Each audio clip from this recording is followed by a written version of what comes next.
Grow family, we're at the beginning of Holy Week. Easter is coming up soon.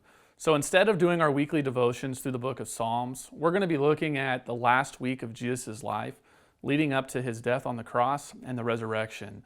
Looking at what we can learn from him and how he acted and faithfully served God in these times.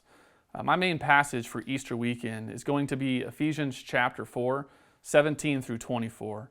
In the first couple verses, Paul says, "Now this I say and testify in the Lord, that you must no longer walk as the Gentiles do in the futility of their minds.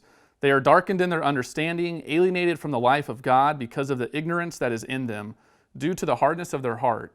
They have become callous and have given themselves up to sensuality, greed, to practices of every kind of impurity. But that is not the way you learned Christ."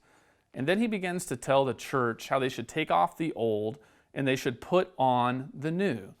But I loved what Paul said at the end of verse 20. He says, "But that is not the way that you learned Christ."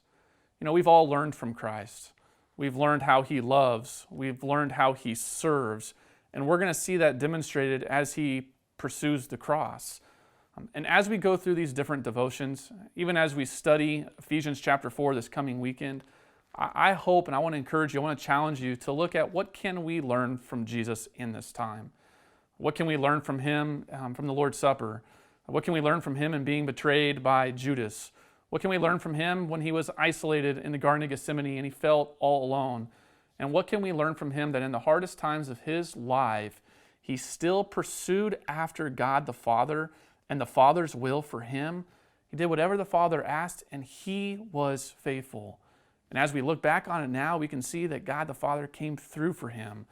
God the Father was always there for him. And we can be reminded that God is always with us and we are never alone. So may we continue to learn from Jesus today and this coming week. God bless you, and know that we look forward to celebrating Easter with you this coming weekend.